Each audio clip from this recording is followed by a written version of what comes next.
तो hi friends, welcome है आप सभी का। नमस्कार, जोहार, आदाब, सत श्री अकाल। केमन आछे? भालो आछे? चलो शुरू करছি। तो हम लोग स्टार्ट करते हैं, ठीक है, अपना क्वेश्चन आंसर। अच्छा, आप लोग को तो संथाली चलता है ना? जोहार गे।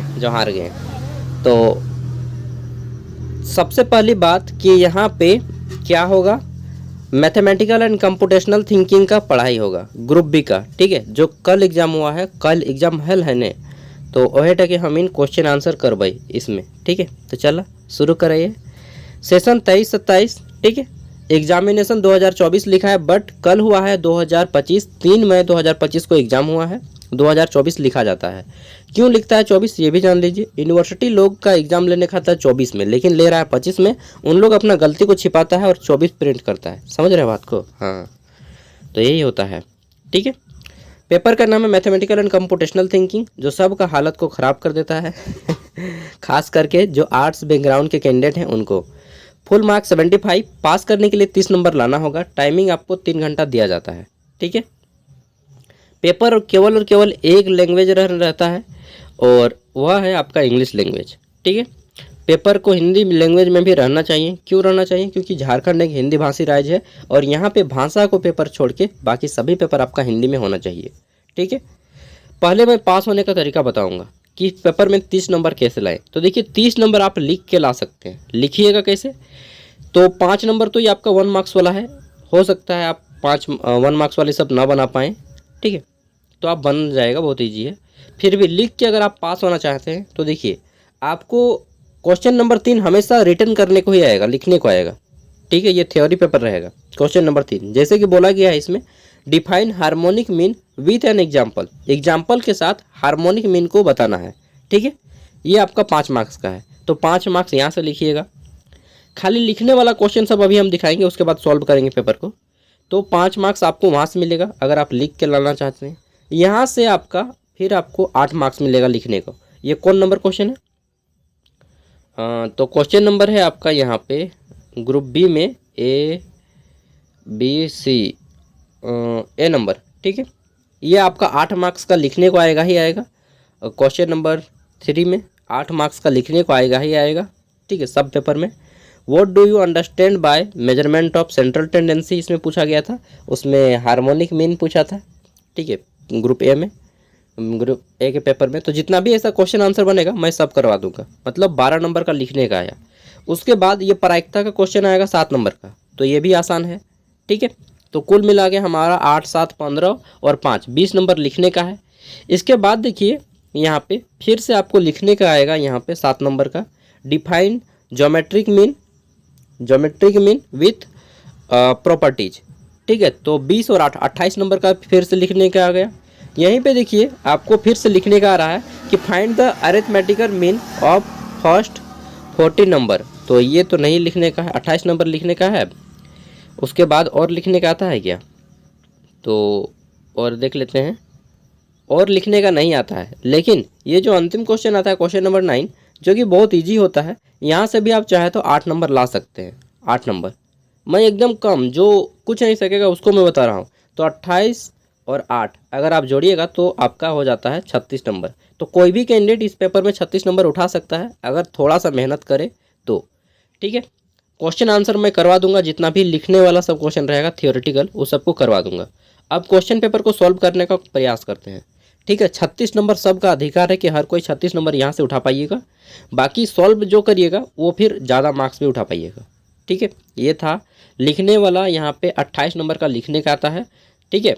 केवल थ्योरी आता है 28 नंबर का, और बाकी जितना बचता है 75 में, वो सब आपका आ जाता है मतलब सॉल्व करने का। तो पहला क्वेश्चन हम लोग सॉल्व करते हैं। बोला गया है कि इफ़ यदि A/B, A अनुपात B बराबर 2:3 and B/C is equal to 5/7, ठीक है, then find A and C।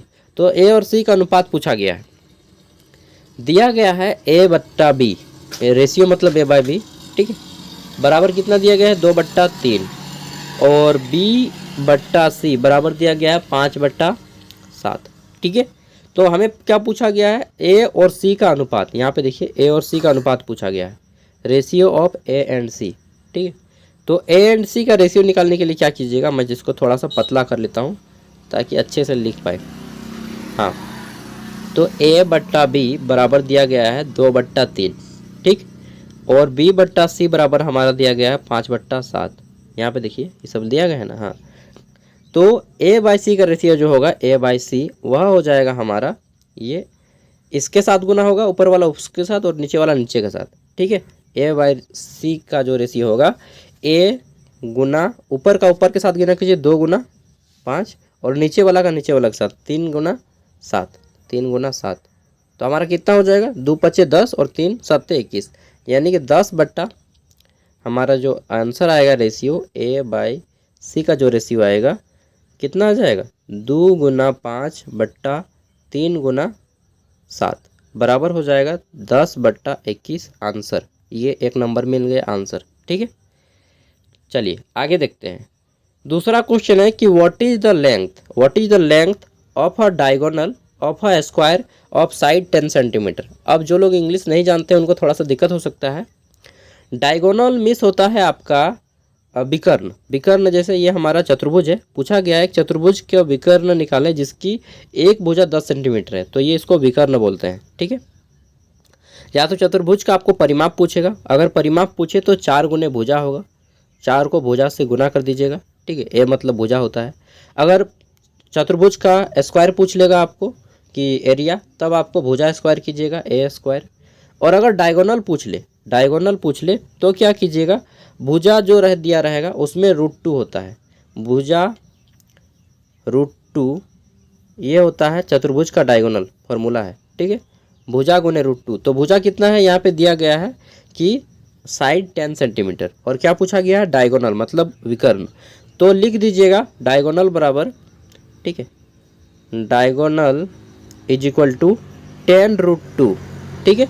10√2 चतुर्भुज का विकर्ण होता है, ठीक है। सॉरी चतुर्भुज बोल रहा हूँ, वर्ग का विकर्ण होता है 10√2, बस आंसर हो गया। 10 में √2 जोड़ दीजिएगा। अगर डायगोनल पूछेगा तो √2 उसमें जोड़ दीजिएगा। अगर पूछ लेगा पेरीमीटर तो इसको 4 से गुना कर दीजिएगा तो 40 हो जाएगा। अगर पूछ लेगा स्क्वायर, ठीक है, मतलब इसका क्षेत्रफल, ठीक है, एरिया, तो इसको 10 से गुना कर दीजिएगा तो 10 10 100 हो जाता, ठीक है। जो भी पूछेगा या तो आपको चतुर्भुज से संबंधित प्रश्न पूछेगा या फिर आपको सर्कल यानी कि वृत्त से संबंधित प्रश्न पूछेगा। वृत्त में या तो वृत्त का स्क्वायर पूछेगा, वृत्त का स्क्वायर मालूम है πr² होता है। अगर वृत्त का परिमाप पूछ लेगा तो 2πr होगा, ठीक है। अगर पाई का वैल्यू पूछ लेगा तो 22/7 होगा। यही 2 चीज़ पूछता है जनरली, या तो स्क्वायर के बारे में या फिर वृत्त के बारे में, ठीक है। अगला हमारा क्वेश्चन है कि what is the properties of an impossible event. तो देखिए यहाँ पे आपको ऐसा ही प्रश्न पूछेगा, या तो इम्पॉसिबल पूछेगा चाहे पॉसिबल पूछेगा। जब भी पूछे कि एक इम्पॉसिबल मतलब बोले तो इम्पॉसिबल, मोटी पतलू देखें तो बोलता है चिंगम, बोले तो इम्पॉसिबल, तो इम्पॉसिबल मतलब होता है कि भाई असंभव, ये नहीं हो सकता, ठीक है। कैसे नहीं हो सकता तो आप लोग का सेशन 22-26 है ना, तो इसकी क्या संभावना है कि आपकी सेशन 2026 में कंप्लीट हो जाए। बोले तो इम्पॉसिबल, कैसे इम्पॉसिबल, क्योंकि आप लोग का एग्जाम नहीं हुआ है ना, अगले साल 26 में थोड़ी सा 8 सेमेस्टर हो जाएगा। तो प्रायिकता इसकी कितनी है, 0 है। जब किसी असंभव संख्या की प्रायिकता पूछा जाए इम्पॉसिबल तो लिखिएगा 0। अगर पूछ लेता पॉसिबल, अगर पूछे पॉसिबल तो लिखिएगा 1, ठीक है। इम्पॉसिबल का 0, पॉसिबल का 1, ठीक है। अगर पूछ ले कि प्रायिकता क्या क्या नेगेटिव में हो सकता है, माइनस में हो सकता है, तो लिखिएगा नो। प्रायिकता जो है कभी भी नेगेटिव में नहीं जा सकता, प्रायिकता या तो 0 रहेगा या फिर 1 रहेगा, ठीक है। अगला है हमारा D number, find the geometric mean GM of 4 and 60। तो जब भी आपको ज्योमेट्रिक मीन पूछेगा, ठीक है, या तो डायरेक्टली आपको एरिथमेटिक मीन पूछेगा, यहाँ पे एरिथमेटिक मीन या फिर ज्योमेट्रिक मीन। एरिथमेटिक मीन मैं ऑलरेडी बता चुका हूँ तो वीडियो में।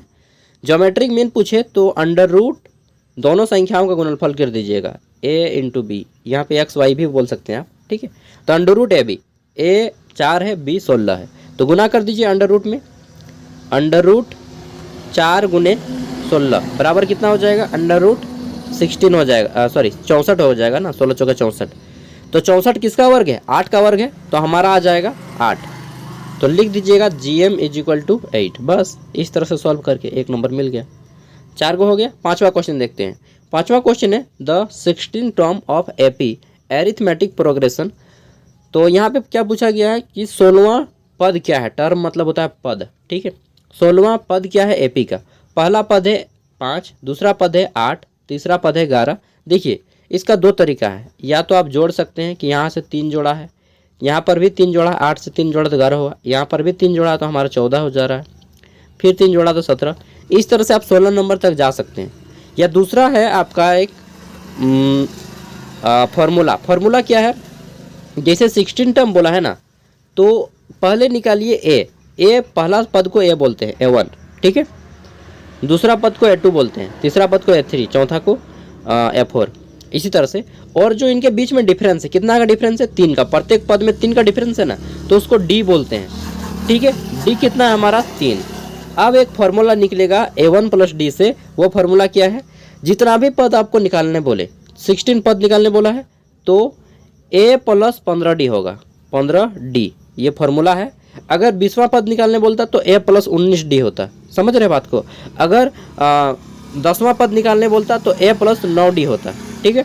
तो A का मान बैठाइए, A का मान कितना है 5 है, 15। D का मान कितना है जी, हम लोग प्रत्येक पद में 3 का अंतर है, तो D यहाँ पे गुना है इसके साथ, ठीक है। तो गुना कीजिए, तो 15 तिया 45 और 5 कितना हो गया 50, बस आंसर हो गया।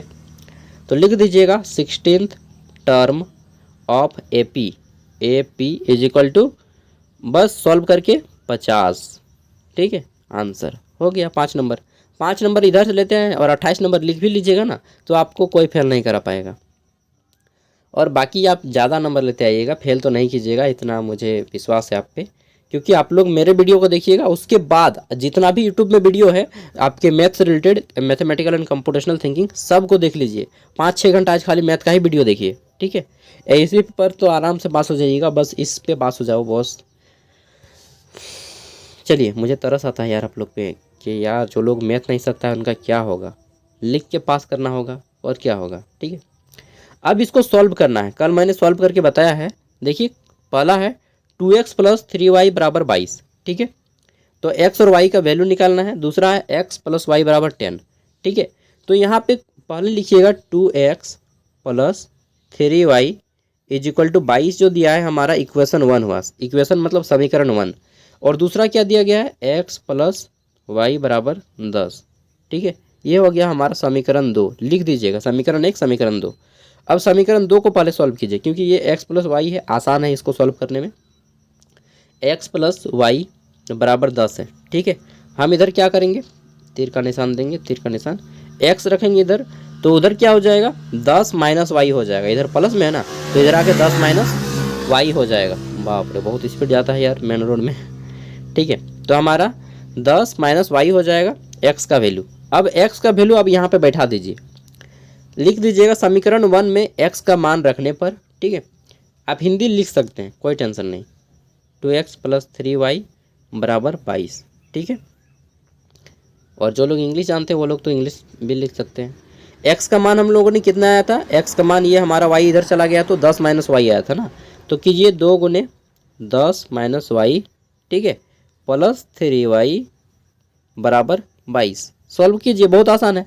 क्या है, इसको गुना कीजिएगा तो 20 होगा + 2y होगा, -2y + 3y = 22। चलिए सॉल्व करते हैं। तो हमारा क्या था यार, इसको ना छोटा करके देखते हैं, नहीं होता है छोटा।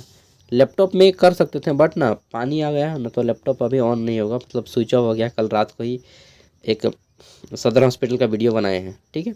आप लोग, मेरा एक दूसरा चैनल है, मालूम है नहीं, सागर साहब के नाम से मेरा एक दूसरा चैनल है, 67,000 सब्सक्राइबर है उसमें, जिसमें मैं वैकेंसी अपडेट देता हूँ झारखंड का, ठीक है। तो कल उस पर वीडियो बनाया ना, तो बैटरी डाउन हो गया। तो हम लोग सॉल्व कर रहे हैं इसमें कि 2 × 10 - y था, ठीक है, + 3y = 22। सॉल्व कीजिए। आप लोग तो मुझसे फास्ट निकल गए होंगे ना, मैं तो गप करके जाता हूँ। 10 × 2 20 हो गया, -2 × y तो हो जाएगा हमारा 2y + 3y, ठीक है, = 22 हो गया। अब क्या होगा, -2y और +3y, तो 3 को y में 2 को y माइनस हो गया, तो हमारा कितना बचा, केवल y बचता है। y बड़ा चिन्ह प्लस है तो प्लस दीजिए, और इधर 20 आ गया, ठीक है, और इधर हमारा 22 है। तो अब ये 20 इधर जाएगा तो हमारा कितना हो जाएगा, इधर माइनस में हो जाएगा, 22 में माइनस हो जाएगा 20, इधर हमारा केवल y बचेगा। तो y बराबर कितना हो जाएगा, 22 में 20 गया तो 2, ठीक है। तो y इज इक्वल टू हमारा क्या आ जा रहा है, 2, 2 निकल गया y बराबर। अब x बराबर निकाल दीजिए, यहाँ पे वैल्यू पुट कर दीजिए। फिर से लिखिएगा समीकरण 1 में y का मान रखने पर। तो समीकरण 1 हमारा क्या है, यहाँ पे y का मान रख दीजिए, x प्लस y का मान हमारा 2 आ रहा है तो 2 लिख दीजिए बराबर 10, ठीक है। x बराबर क्या हो जाएगा, x बराबर इधर हमारा माइनस हो जाएगा 2 तो हमारा आ जाएगा 8, x बराबर 8 आंसर। y बराबर 2 और x बराबर 8 मिल गया। कितना आसानी से 5 नंबर, देखें। बस ऐसा ही करना है यार। मैं भी 8 से लेके पढ़ा हूँ इंटर में, तो आप लोग के जैसा ही हूँ भाई, नॉर्मल इंसान हूँ, ठीक है। अगला देखिए, यहाँ पे बोला गया है कि define harmonic mean with an example. तो मैं इन सभी का आंसर करवा दूंगा आपको नेक्स्ट वीडियो में कि हार्मोनिक मीन किसे कहते हैं, ज्योमेट्रिक मीन किसे कहते हैं, सेंट्रल टेंडेंसी किसे कहते हैं, एरिथमेटिक मीन किसे कहते हैं। सबका क्वेश्चन आंसर 1-2 घंटा बाद, मतलब 1 बजे तक मैं आपको वीडियो दे दूंगा, ठीक है। समझ गए ना। तो ये हो गया आपका harmonic mean with an example. अब आता है हमारा यहाँ पे ग्रुप बी।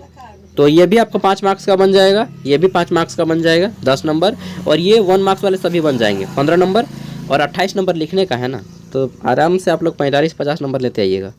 ग्रुप बी आता है जहाँ पे 4 क्वेश्चन बनाना है, केवल 4 क्वेश्चन बनाना है 15 मार्क्स वाले। तो मैं कहूँगा पहले आप वो क्वेश्चन सब बना लीजिएगा जिसको आप सकते हैं, जैसे लिखने वाला क्वेश्चन और आपका ये वाला क्वेश्चन क्या यार नीचे में सबसे आ जाइएगा। रीजनिंग का क्वेश्चन है ना, जहाँ पे सेट करने का आएगा, ये देखिए, ये आपका आएगा क्वेश्चन नंबर 9 जो आपको 15 नंबर देगा। यहाँ पे एगो जीपी से क्वेश्चन रहेगा और आपका फिर रीजनिंग से क्वेश्चन रहेगा, ठीक है। तो चलिए शुरू करते हैं, लास्ट से ही शुरू करते हैं, ठीक है। यहाँ पे देखते हैं। तो यहाँ पे हमें बोला गया है 9 नंबर का बी में कि arrange the given word in alphabetical order and tick the one that come first. क्या बोला है, फर्स्ट में आएगा, जो पहले आएगा उसको लिखना है। तो कौन सा वर्ड फर्स्ट में आएगा यहीं पे आपको पकड़ना होगा, यहीं पे लिखा रहेगा, या तो थर्ड में आएगा या फर्स्ट में या मिडिल में, जो भी पूछेगा यहीं से ध्यान देना है। तो पूछ रहा है कि कौन पहले आएगा।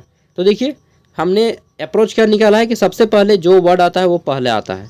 तो सबसे पहले देखिए डिक्शनरी में देखा जाता है कि कौन सा वर्ड ए है पहले, तो ए किस में है, ए इसी में है, तो यही हमारा फर्स्ट वर्ड हो गया। बस आंसर मिल गया आपको, ठीक है। लिख दीजिएगा वहाँ पे इसी को, क्या लिखिएगा कि कहाँ गया यार, alphabetical first word, alphabetical first word, और ये वर्ड लिख दीजिएगा, ठीक है। लिख दीजिएगा alphabetical first word, alphabetical first word is equal to ये वाला लिख दीजिएगा 1 नंबर देके, इस तरह से जो भी स्पेलिंग है APPARENT, ठीक है, अपारेंट। तो ये यहाँ पे लिख दीजिएगा, हो गया 4 नंबर मिल गया। और इसमें फिर 4 नंबर इसमें क्या है, यहाँ पे देखिए ये पूछा है थर्ड मतलब तीसरा, ठीक है। तो चलिए इसको सॉल्व कीजिए, थर्ड तीसरा कौन सा है। तो पहले देखते हैं, ए किसी में है, किसी में नहीं है, बी नहीं है, ई है, सब में ना, तो अच्छा चलिए सब तो बराबर हो गया। दूसरे वर्ड में देखिए ए कहाँ पे है, ए नहीं मिलेगा तो बी खोजना है, बी नहीं मिलेगा तो सी खोजना है, सी नहीं मिलेगा तो डी खोजना, मतलब जो पहले आता है पहले उसको खोजना है। तो ए इसमें आता है, तो ये हमारा पहला हो गया, ए है ना, इसका सेकंड टर्म में।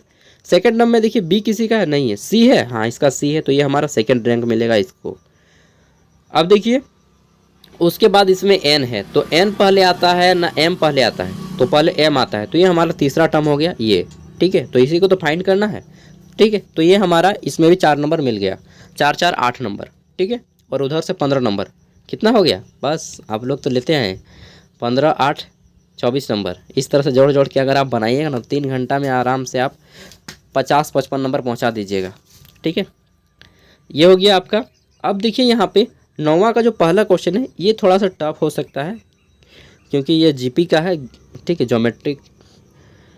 पहला है हमारा 3 number are in GP, 3 number are in GP, their sum 28। बोला गया है कि 3 पद है जीपी का जिसका जो टोटल जोड़ के 28 होता है, and product is 512 that are number. तो बोला गया है कि 3 पदों का जो योग है x + y + z, ये 3 पदों का जो योग दिया हमारा कितना दिया 28, और तीनों का गुणनफल x × y × z ये कितना दिया है 512। समझ गए, तीन संख्या है निकालना है, उन तीनों का योग 28 है और तीनों का गुणनफल 512 है। ठीक है, ये जीपी है, तो इसको सॉल्व करना होगा बॉस। ये थोड़ा लंबा प्रोसेस जाएगा। ठीक है, नहीं सकूँगा मैं तो सक जाऊँगा यार, लेकिन टाइम लगेगा। ठीक है, चलिए इतना टाइम के मुझे भी मतलब कॉन्फिडेंस नहीं कि मैं बना पाऊँगा या नहीं बना पाऊँगा। फालतू में टाइम वेस्ट काहे करूँ, आप लोग किसी दूसरे का वीडियो देख के सीख लीजिएगा। ठीक है, 8 नंबर है हमारा, define geometric mean. Geometric mean यहाँ पे आपको निकालना है, define geometric mean with properties. तो ये लिखने वाला है, लिखने वाला मैं करवा दूंगा नेक्स्ट वीडियो में, तो 8 नंबर आपको मिल जाएगा। Find the simple arithmetic mean of the first 40 natural number. तो बोला गया है कि सिंपल अंकगणितीय माध्य निकाले किसका, प्रथम 40 प्राकृतिक संख्याओं का, नेचुरल नंबर का। ठीक है, तो प्रथम 40 प्राकृतिक संख्याओं का माध्य निकालना है। ठीक है, तो बस माध्य निकालने का फॉर्मूला क्या होता है, प्रथम 40 प्राकृतिक संख्याएं। तो देखिए प्राकृतिक संख्या 1 से शुरू होता है, 1 2 + 3 + 4 + 5 + 6 + 6 + 8 + 9 + 10 कितना तक जाइएगा, +40 तक जाइएगा। ठीक है, बट्टा 40 कीजिएगा, जितना जोड़ के होगा ठीक है, जितना जोड़ के आएगा सबको फिर जोड़ लीजिएगा और फिर 40 से भाग दीजिएगा, आंसर आएगा वो आपका आंसर हो जाएगा। ठीक है, एरिथमेटिक मीन में वही है कि कुल प्रेक्षणों की संख्या। ठीक है, कुल प्रेक्षणों की संख्या का जोड़, कुल प्रेक्षणों की संख्या का जोड़ मतलब जितना संख्या रहेगा सबका जोड़ बट्टे प्रेक्षणों की संख्या। तो प्रेक्षणों की संख्या 40 है, 40 को नंबर बोला है ना। ठीक है, तो ये आपका 8 नंबर हो गया। 7 नंबर ये उन्हीं लोग को खप पाएगा दिमाग में जो लोग इसको अच्छे से समझिएगा, या फिर जो लोग इंटर साइंस पढ़ा है। ठीक है, बीएससी साइंस या आईसी साइंस की हैं तभी उसको समझ पाएंगे। चलिए आगे देखते हैं हम लोग क्वेश्चन नंबर 7। ये आपका जो है प्रायिकता से संबंधित है और आसान है, ताश से संबंधित। ठीक है, इसमें बोला गया है कि what do you understand by a measure of central tendency. ये लिखने का है, सेंट्रल टेंडेंसी केंद्र प्रवृत्ति केंद्रीय माध्यिका की माप के बारे में पूछा गया है। ठीक है, से आप क्या समझते हैं वो बताइए। तो ये लिखने का है, लिख लीजिएगा, बाकी ताश वाला मैं सिखा देता हूँ। ठीक है, बोला गया है कि एक अच्छी तरह से ये हमेशा वही आएगा कि ये जितना भी लिखा है इसका मतलब हर बार मैंने जितना भी वीडियो देखा सब जितना वीडियो बनाया है सब में यही लिखा है कि एक 52 पत्तों की गड्डी है, ताश की गड्डी है जिसको अच्छे से फेंटा गया है। ठीक है, और फिर यहाँ पे पूछा जाएगा कि 52 पत्तों की एक अच्छे से फेंटे गए गड्डी में निकालिए द कार्ड में बी अ क्वीन, जो वह एक क्वीन है। क्वीन, क्वीन मतलब रानी, जिसको हम लोग बेगम बोलते हैं ना, बेगम बोलिए बेगम साहिबा। तो बेगम की संख्या कितनी होती है, 4 होती है, सभी भी 4 4 होते हैं, 13 को कार्ड होता है और 13 की संख्या 4 4 होती है, तो क्वीन भी 4 को होगा। तो लिख दीजिएगा द कार्ड में be a queen is equal to 4, the number of queen is equal to 4 and total card is equal to 52। भागा दे दीजिए, 4 के 4 4 के 4 और यहाँ पे 12 आ जाएगा, मन मन से भाग दीजिए तो 13 आ जाएगा। फिर तो 1/13 इसका आंसर हो जाएगा ना, 4 के 4 और 13 चौका 52। ठीक है, तो हमारा आंसर आ गया 1/13। फिर हमारा है यहाँ पे द कार्ड में be a black king. Black king देखिए 2 को लाल पान होता है, 2 काला पान होता है। मैंने बताया था कि 2 को लाल पान होता है, 2 काला पान होता है। ठीक है, आज से 2 दिन पहले मैंने एक वीडियो बना के बताया था, 2 को ब्लैक होता है, 2 को लाल होता है। उसमें से एगो दिल छाप होता है, एगो चिड़िया छाप होता है। ठीक है, एगो स्पेड होता है और एगो डायमंड होता है ना। एगो इस तरह से रहता है ठीकरी, जिसको हम लोग डायमंड बोलते हैं। एगो चिड़िया रहता है इस तरह से ना, एक इस तरह से चिड़िया रहता है। एक रहता है आपका दिल छाप इस तरह से, और एगो स्पेड रहता है इस तरह से। ठीक है, स्पेड रहता है, चलो यार छोड़ो। तो ये 4 गो रहता है, जिसमें से 2 गो लाल का रहता है और 2 गो काला का रहता है। ठीक है, तो यहाँ पे पूछा क्या गया है द कार्ड में बी अ ब्लैक किंग। तो ब्लैक किंग 4 किंग 4 गो है, उसमें से 2 गो लाल का है और 2 गो काला का है। तो काला पूछा गया ना, तो काला तो 2 गो है, तो लिखिएगा 2 ऊपर में और 52 नीचे में। 52 हमेशा नीचे में ही आएगा। ठीक है, काट दीजिए तो 1/, हमारा 26 आंसर हो जाएगा, बस बन गया। ठीक है, ये लिखने का है बाकी ये नंबर, और फिर ये सॉल्व करने का है। ये सॉल्व कैसे करना है, थोड़ा सा टफ क्वेश्चन है सॉल्व करने वाला, मुझसे नहीं बनेगा। ठीक है, देखिए जो नहीं बनता वो मैं एक्सेप्ट करता हूँ यार कि वो नहीं बनेगा। उसके बाद देखिए ये यहाँ पे CI और SI के क्वेश्चन है, सिंपल इंटरेस्ट और कंपाउंड इंटरेस्ट। लेकिन ये क्वेश्चन आसान नहीं है, टफ क्वेश्चन है। ठीक है, बोला गया है डिपोजिटेड ₹600। ठीक है, सॉरी 6000, 6000 रुपया जमा किया गया। अच्छा एक मिनट, डिपॉजिट मतलब होता है जमा करना, ठीक है। तो बोला गया है 6000 रुपये जमा किया गया है एक बैंक में, a bank at 5% annual simple interest, ठीक है। तो 6000 टका आपने जमा किया 5% साधारण ब्याज की दर से, ठीक है। और बोला गया है कि एक बी नाम का व्यक्ति है जो आपकी जीएफ है, ठीक है, ये आपका बॉयफ्रेंड है। वह क्या कर रहा है, तो 5000 रुपया जमा कर रहा है, आप 6000 जमा कर रहे हैं, ठीक है, और वो 5000, लेकिन उसका जो इंटरेस्ट दिया जा रहा है वो 8% पे दिया जा रहा है। कितना? 8% पे दिया जा रहा है इंटरेस्ट, ठीक है। और उसका जो इंटरेस्ट है वो कंपाउंड इंटरेस्ट है और आपका साधारण ब्याज है। ध्यान रखिए, उनका कंपाउंड इंटरेस्ट है जबकि यहाँ पे आपका बोला है सिंपल इंटरेस्ट है, ठीक है। तो भले वो पीछे आए लेकिन वो आपको पीछे कर देगा, क्यों? क्योंकि उनका कंपाउंड इंटरेस्ट बन रहा है। अब क्या बोल रहा है कि what will be the difference between their interest after 2 year, 2 साल बाद उनके जो आय में अंतर आएगा, कितने का आएगा। तो देखिए इसका 2 साल में 10% बनेगा, ठीक है। पहले साल भी 5%, दूसरे साल भी 5%, तो 2 साल में इसका 10% बनेगा इंटरेस्ट। तो 6000 का 10% हमारा कितना होगा, देखिए एक जीरो काट दीजिए तो इसका 10% निकल जाएगा, और एक जीरो काटिएगा तो 1% निकलेगा। किसी भी संख्या का 6000 का 10% कितना होगा, तो एक जीरो काटना है तो 600 होगा। चलिए मैं आपको सिखा देता हूँ। जैसे मैं बोल रहा हूँ 8000, 8000 का 10% कितना होगा, तो एक जीरो हटा दीजिए तो 10% आएगा 800। अगर मैं पूछूंगा 1% कितना होगा, तो ये, और 2 जीरो हटा दीजिए तो हमारा 80। समझ गए ना। किसी भी संख्या का, जैसे मैं एक नंबर दे देता हूँ, इसका बोलूँगा 10% कितना होगा, तो यहाँ पे एक के बाद पॉइंट लगाइए, मतलब वही है, पॉइंट लगाइए चाहे हटाइए। तो 8768 का अगर 10% निकालेंगे तो 876.8 जो हमारा इसका 10% होगा। अगर 1% बोलेंगे तो 2 पॉइंट के बाद, 2 संख्या के बाद पॉइंट लगेगा, यानी कि 87 टका 68 पैसा 1% होगा। समझ गए ना। तो 6000 का 10% कितना होगा, 6000 का 10% मतलब 1 पॉइंट के बाद जीरो, 1 पॉइंट के बाद जीरो लगाएंगे तो 600 रुपया इसका इंटरेस्ट बनता है 2 साल में। 6000 रुपया जमा किया लेकिन 600 रुपया इंटरेस्ट बना।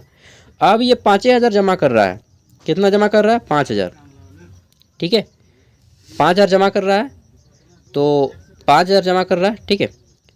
और यहाँ पे 8% इंटरेस्ट बन रहा है, पहला साल 8%, तो इसका 8% कितना होगा, 1 पॉइंट के बाद जीरो लगाएंगे तो 10, 2 पॉइंट के बाद जीरो लगाएंगे तो 1%, इसका 1% है 5, तो 8% कितना होगा, 50 गुने 8, तो 8 5 40, 400 रुपया हो रहा है पहले साल, ठीक है। पहले साल जो इंटरेस्ट हुआ वह 400 रुपया, तो 5000 को भी 400 में जोड़ देंगे, ठीक है। अब जो दूसरे साल इंटरेस्ट बनेगा वो 5400 पे बनेगा, क्यों? क्योंकि कंपाउंड इंटरेस्ट है। अब इसका 8% निकालिए तो 1% इसका कितना हो जाएगा, 54, क्योंकि 2 संख्या के बाद जीरो लगाएंगे, 1 संख्या के बाद लगाते तो 10%, 2 संख्या के बाद लगाते तो 1%।